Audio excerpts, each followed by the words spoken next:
with many specifying the US United States happen. 5, 4, 3. We have stage 2 engine ignition. 1 minute 25 seconds. Check pressure hold.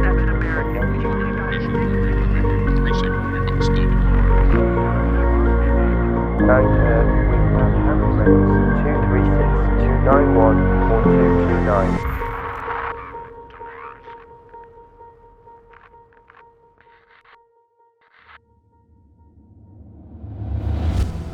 Hey guys, City Wall here, and welcome back to Mars for the second to last time. I'm very unfortunate, but all good things have to come to an end, and I'll talk a little bit about more about that as we go on. This is the behind-the-scenes episode for the last episode of Mars, where I built the crater of Mars University, which is kind of the main one of the main upper higher education facilities on the planet. I talked a bunch about the history of it in that episode, so if you're curious, yeah, definitely go check it out. But here we are building the university itself in the form of a long time lapse that I recorded over a year ago at this point. So to be honest, I don't remember, the exact specifics of everything that was going through my head when I was doing this. I do know from what we've been watching so far, there's a building that's on the Steam Workshop by a very famous architecture group, Zaha Hadid, and this building I think is in like Baku. It comes in like 4 or 5 different pieces, if I remember correctly, and I was just POing different elements of it in order to get different pieces and kind of get chunks that could be clipped together so that you could make like a larger structure with it, because it's so curvy, it's kind of hard to clip it together just straight out of the box. And now what you're seeing is I'm taking that vanilla whatever that weird vanilla building is that you saw a second ago, and getting rid of every single part of it except for this central fan duct thing, because this thing is kind of cool. I'm thinking of using it as like the centerpiece of the university, and that's just what you're going to see me do for the next while here, is taking different chunks of buildings and trying to arrange them in a pleasing way. I think the only other one that I used is the St. Mary's Cathedral, which Niall made. It's like a cool sort of modern church, I guess, and you'll see I that's what's in the center there, but I think I end up changing where it is or how it's clipped together. But yeah, let's just take a step back, talk a little bit about the project as a whole, because obviously this is the last time you'll be hearing from me about it. I think there is only one more video that'll come out after this, which is like an overview video. But yeah, obviously I'm recording this like a year after the last time I even worked in the city, and the episode that went with this, episode 22 about this university was for the most part also completely made back then, and I just had it sitting as a patron-only video for a long time. I went back like literally earlier today and re-recorded some stuff for that video, just to kind of wrap up, announce the end of the project. But for the most part, yeah, everything you're seeing now, everything you saw in that video is all over a year old at this point, and it's just finally now coming out on YouTube. Yeah, basically I got kind of burnt out from playing the game and from running a YouTube channel and everything. It's really a lot more than you might expect that has to be done in order to produce these videos and get them out to you. It feels sometimes, or it felt sometimes, like I was doing maybe 90% other stuff and like 10% actually playing the game, and a lot of that has to do with the type of videos and the style of videos that I'm making, and the complexity of the builds that I'm doing, and the amount of time-lapse footage I was sorting through, and just the way that I was building. I think there's a lot more efficient ways to make YouTube videos and just change the style of how things are presented to make it just a little bit more conducive to actually producing them. And also, you know, there's a lot of stuff that I was doing, like running the Discord server and all sorts of auxiliary things that just eat into the amount of time you get to actually have fun playing the game. And then when you do play the game, it kind of feels like a chore. And on top of that, one of the big issues I was facing at this time is that it was taking me like an hour to load into the save anytime I, you know, wanted to open it up on my computer. And it kind of like started dictating everything. Like I would have to plan ahead so far in advance of wanting to open up the you know, game on the computer. It was just a huge deterrent to actually wanting to play, thinking about, oh, that means I can't use my computer for the next hour while this loads, you know, that kind of thing. So that was kind of the case when I stopped playing. But since then, all these mods have come out that you completely change the loading time, like ridiculously. There's the prop anarchy mod that comes with the extended libraries manager, something like that, ELM mod. There's the ploppable asphalt fix mod, which I think is actually the biggest time saver of all. And all of these, when you did a huge change of my mod collection for Mars, when I you know, in the last couple weeks here, and tried to like update and make it so that I could load quickly, it actually made a ridiculous difference. I could load the game in like 8 minutes. The only thing is that now it did screw up all the position of the trees on the whole map. So all of the maybe not all of them, but a lot of the trees that I've hand placed all over the place, the ones specifically that were raised up off the ground, have all sunk back down to their original height, which is you know, ground level, you know, oftentimes way below where they should be. So right now, in order to even open the game, I either have to wait an hour with one mod collection, or deal with, you know, thousands of trees being in the wrong position with the other mod collection. So I personally think that the trees, I don't know, maybe is a smaller loss, but regardless, it's like a massive barrier to getting back into doing this particular project. And then on top of that, also like a lot of stuff, you know, not related to City Skylines or YouTube at all, just like my regular work really picked up around a year ago, and I just have had a lot less time. And especially at that, you know, sort of moment when I stopped making videos, I was completely swamped with actual work stuff. So a lot of factors, really. The list continues to go on, but I won't go into it. Needed to take a break.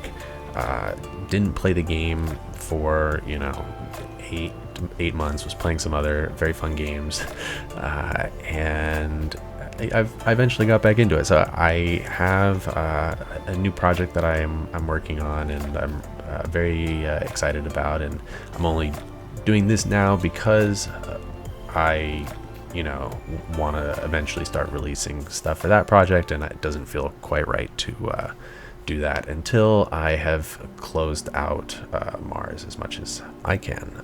But that sort of leads me to my next point, which is finishing out Mars. And you know, it's not something I am 100% sure I can do myself, for a number of reasons. I feel like, number one, I got burnt out playing this game, in part because I was playing in the city so much, and I don't think I would really be coming back to the game if I was coming back to the city. I mean, I haven't even opened it since I started playing again, and that was a number of months ago. I do feel like I have done pretty much all the builds I really wanted to. I mean, there's a couple, like the spaceporter, a couple things that I was always saying I would do, but for the most part, I decided I wanted to make this project because of the way that the inside of the city looked like, and I had a bunch of ideas for that. And the city is, you know, the city center is really what always inspired me and got me into this project in the first place. And I feel like doing more and more of that is just, it becomes like a lot of the same thing. And I feel like I've kind of played out what I wanted to do in its core, but I just feel like I'm not really necessarily the one who, from this point on, if there's going to be a continuation of this project, or if the city is going to get finished, which I really think it can, because now with all these new mods mods. It runs really well. It opens real quick. It's actually very good on the computer, surprisingly. So yeah, I just want to at this point open up the save to everyone, to you, to give it a try, and to build some stuff in the city. I'm happy to continue to add in procedural objects and move it exports for builds into the save, and maybe even make like a couple more overview videos if like substantial stuff gets built and added to the city later on. Yeah, I think you guys have a ton of ideas of things that the city needs and would be cool if it had. You guys have been posting comments all along with like crazy cool ideas, and I think it's about time you give it a shot and try doing it and sending it to me on Discord. And we can see about importing it into the actual Mars save game to help finish out the city, because obviously it would be really sweet to see this city completely finished without like holes in it when you're looking at it from the wide. And so yeah, on the description of this video is a link to the Steam Workshop where you can find the save file. On the save file is like a little spiel of what I was actually just talking about in terms of issues loading the save, and there's also a link to the collection of all the mods and assets that you need to open this project, which is just around 1,000. It sounds like a lot, I know, but it is, in terms of detailed cities, on the very low end. I know pretty much everyone else who has a detailed city needs more than one collection. Collections are capped at 1,000. It needs more than one collection in order to actually have all their mods and assets. Like Starland, the project I'm working on now, that you guys may see some of shortly, or you've seen screenshots on my Twitter or something like that. That one has like 1,500 already, and that's not even a very detailed city at all. It's just the nature of this type of project. You actually don't need very many buildings and different types of props. A lot of different things that you would download, like a million different types of cars, or things that you see in a city, stop signs, all these different types of assets. You don't really need them in Mars, so it's a very light collection. And especially with these new loading mods, it's also a very quick load. On my computer, it's like under 10 minutes. I can't imagine it would be anywhere close to the hour that it used to be for me, because I know that was giving some people some real trouble. I know someone who tried to load that, one of my patrons, a while ago, and they were saying it took them like 2 or 3 hours or something. So on a worse computer, I can't imagine this would be worse than like 30 minutes to load, which is not so bad. When you do get it open, some tricks, some tips. You definitely want to go into the settings and change the ULOD ultimate level of detail mod so that your all the default settings are below the base game, meaning that like things, buildings and props and things turn to their LOD like at even a lower distance than they would in the base game. This really helps with your FPS in a city. And the other thing is there's like a similar setting for procedural objects where like you can change the distance at which the procedural objects disappears. And so just turning that render setting like all the way down to a pretty minimal level, and you should have decent FPS in this city, I'd imagine, even on a pretty average computer. So I really hope you guys actually try that out and try building some stuff in the city. Keep in mind when you're building, what you would be, if you plan to give me an export to put in the real city, if you are hoping to have that happen, you're going to be giving that to me as a move it / procedural objects export. I think you can just do a move it export, and nowadays it includes procedural objects in that export. I might be wrong. We'll have to investigate it a little bit, but I believe it's just a move it export. The only, tricky thing about it is that the city, as you maybe know, is very vertical, and a lot of things are on top of other things, and it's very difficult to select only the stuff that you want to select. So if you're really considering building an area in the city, I would definitely try and be very conscious about what sort of things are on the edge of your area, and how you're going to be able to properly select it and export it at the end. Just something to keep in mind. You will also have to actually send me the export, and that will happen on Discord. If you don't have a Discord account, it's easy and free to make, and you can open it in the browser. It's just a website where you can chat and join the City Wall Discord, which is linked in the description.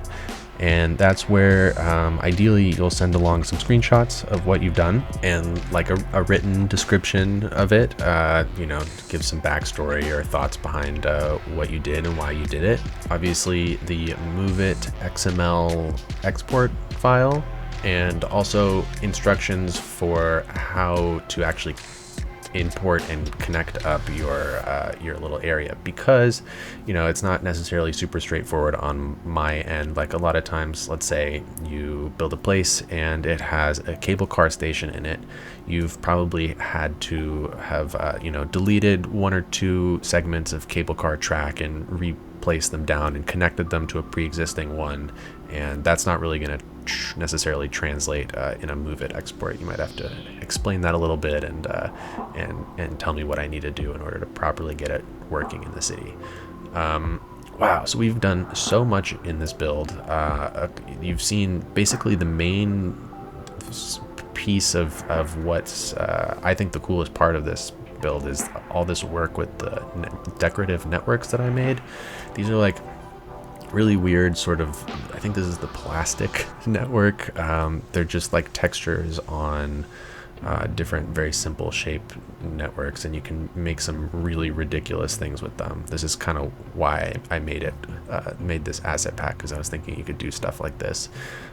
Really a lot of crazy network work went into making all these circular steps in the center that lead down into that big fan and the hologram up on top.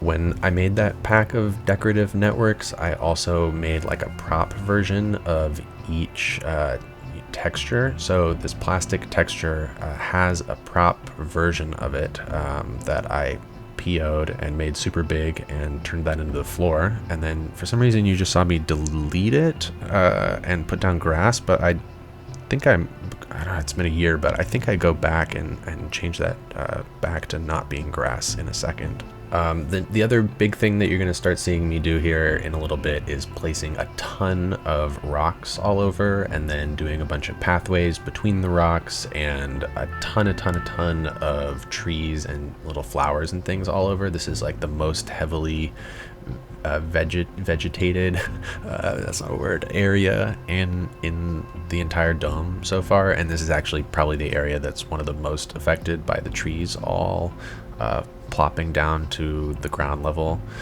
So there's that, and then I also build a dormitory, you'll see in a bit, up on the right side. That's obviously where the students live, and it's just a couple skyscrapers and an open area in between them. To talk a little bit more about this project generally, there were a number of things that were kind of in motion or did happen already that there was never a video made about, that I just want to I guess briefly touch on, go over, talk about. So two of them were guest builds. Comrade Intense, I think he just goes by Intense now. He did a guest build in the city. It's on the other side, near where the Hyperloop, it's actually above where the Hyperloop tracks enter and exit the city. And that build is it's like a big residential area. There's a big pool, and it connects to that mall where the Hyperloop station is. It has a kind of wavy, wiggly path. That was the only piece of it that I built that connects my build to his build. It's basically just the walkway. You'll see some photos of that at the end of the overview video. That's the one that hasn't come out yet. And the other one is another guest build by Pug Gaming. And Pug Gaming, if you don't know him, did the Isle of Wight series, but I don't think he's similar to me, has not been actively making videos in a while, unfortunately. And he went nuts. He had my save for like 2 months. This was part of the downfall of this save as well, just a little bit. It was that like he had my save for so long because he was doing such an insane build, and I was just getting so busy with like real life work at the same time. I was like, oh, don't worry about it, like I'm swamped, I can't even play anyways, just keep it as long as you need. And then that just went on and on and on for like 2 months, and at that point I was like, oh my god, I haven't built in this for like two or 3 months now, I mean, it was all sort of the beginning of the end, but his build is ridiculous. You'll also see some photos of it in the overview video. It's like a UFC like cage fighting arena for the lower level people. It's got a cable car line that goes over the top, over the middle of it.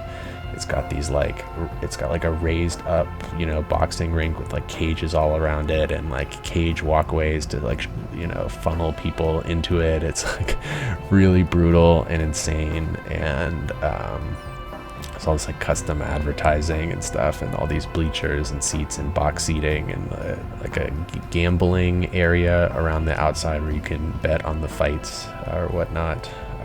It's a pretty ridiculous build. So there's that.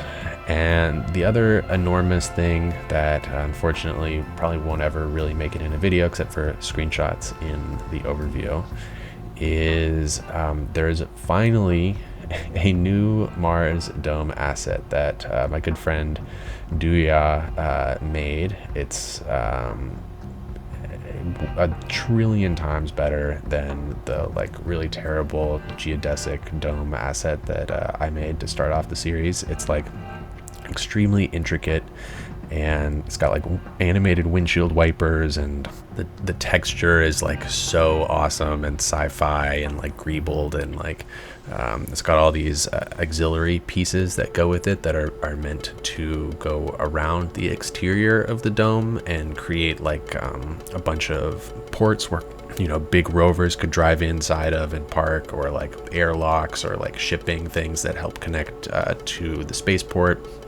It's got all these like modular buildings and pieces that go along with it that I never even really got to use or play with, because at that point, when that was done, I was well and truly finished working in the city. I hadn't done it in like 4 months or something. But if you do download the save file and get it up on your computer, you will see it. It's over the entire city. It's a huge change in appearance from everything that you've seen, even in this video, or the episode 22 video that goes along with this one. It's just it's pretty cool. So worth downloading the save game just to even see that, and the 2 other guest builds. Would highly recommend. So what have we been doing so far on screen? Man, I have not been talking about it at all. Well, I think at some point here I was realizing that this weird like geometric shape that I had created with all these circular stairs and everything was looking very plain and not really detailed at all, and it was like weirdly plain. So I decided we needed to place down like a bunch of stuff all over it. So you saw me do like a sculpture, you're seeing me do like a custom restaurant there, and there's also like a convenience store and a Starbucks. And shortly you will see what I was talking about with the dormitory. I basically take like another massive skyscraper and I think clip 2 of them together, so they're like a slightly different shape, and cover up the signage with procedural objects. And then there's like a dormitory that goes on the ground level underneath, that is made in a similar way as the restaurant and the convenience store and stuff, where I was just taking that same procedural objects version of the, decorative network and using that as a roof, and then using the decorative networks as the siding, and then just like clipping in like a very small facade storefront into there. And like basically everywhere in Mars, the way that this place is actually functional is with the service cubes underneath. So you're also going to see me like, put in the actual conveyor belts that go in and out of the underneath of this building. And those are theoretically how you would get goods in and out of them. And in practice, those are what the vehicles, the trucks and cars and things that make city skylines run. That's how those enter into the building. And there's little loop roads underneath all of these procedural objects buildings, and those roads are what the service cubes are put onto. So I believe there's obviously like some university cubes in here to make this function as upper education building. There's probably also a few commercial cubes in there to sort of simulate the restaurant and the Starbucks and whatever. And there's probably also a good amount of residential cubes because of the dormitories. So those will all be along the roads there. And then I'm not sure if it's on camera, but obviously then I need to do a lot of invisible pedestrian paths that connect from those roadways to the exterior of the building, and then all around these paths and exteriors of the building, so that people really do walk around on the outside where they're meant to. That's just that's kind of the style I was going for with of making like a weird breaking the rules sort of city. I was doing that here. I was also doing that in Skylines in Victa. In that project, as opposed to crates on a conveyor belt, it was invisible roads that were like looping around through the sky, and all the vehicles looked like flying vehicles as opposed to road vehicles. And that is actually a pretty cool way of doing it too. It was fun to see those flying around and going into hangars and things. But similarly to this project, Skylines Invicta, unfortunately, also is long gone. There won't be any more of that. There were a number of builds that you guys never saw in an episode. Quite a number. There was a lot, actually. A good portion of the city got built, and those were all basically only done in live stream. We were hoping to get more of it built and things to get going, but then it all fizzled out. So unfortunately that never came out as well. But if you're interested in seeing what else got built in the city, because quite a lot did, I would definitely go check those out. They're on the Walk Vault YouTube channel, which is my like alt channel. If you're ever interested in watching my live streams or sort of like secondary City Wall content, you should subscribe to that channel, the Walk Vault, because I do post a lot there, actually, probably more than I post here. It's just the kind of stuff that I don't want to like dilute the quality of what you see on this channel. I don't want to be like posting a million live streams here, pissing off a bunch of people with stuff they don't want to watch. So if you are interested in that, the Walk Vault YouTube channel, it's got like 10 or 15 streams from Skylines Invicta of all sorts of crazy builds that you may enjoy if you're into watching live stream stuff. There's also on that channel is a bunch of live streams from the Starland series as well. I've been slowly posting those live streams. Some of them are pretty old, from the very beginning of working on that project. I would say that was maybe in September, maybe October.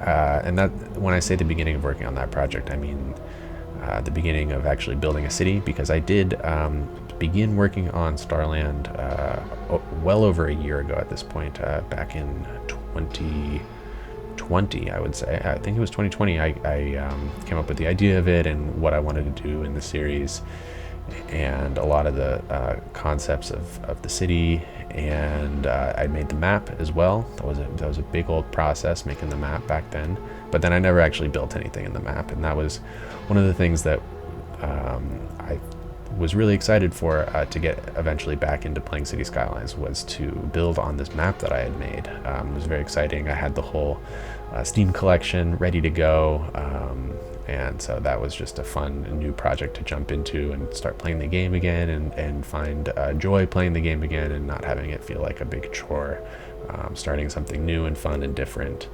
So again, you know, sad to see Mars go, especially now, like a year ago, commentating over this old footage. This build really is fantastic. I mean, everything in the city is pretty cool. It's pretty different from anything I've ever seen made in this game, and you know, I have to say Starland's not necessarily going to be quite as groundbreaking. I think I need to make a city and make a series that's a little bit more manageable, a little bit more realistic in terms of what I'm trying to accomplish, and what's realistic to, you know, have as a YouTube channel, making videos and releasing them, and also having like a, you know, a real life and a real job aside from that, and you know, not going crazy with it like I was before. I think it was a little bit of a COVID project that kind of snowballed out of hand, and I hope to come back in a way that is a little bit more sustainable. So we're here at the end of the video. I am sorry for rambling about not anything that's going on screen, but a lot of info. I hope you guys download the save and make cool stuff and send it to me. That would be awesome. Anyways, guys, take it easy. I will see you all in the next one.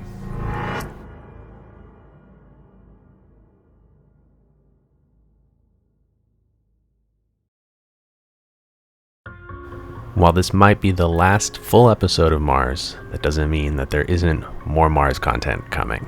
Keep an eye out for a final overview video highlighting the entire city of Harmony Station.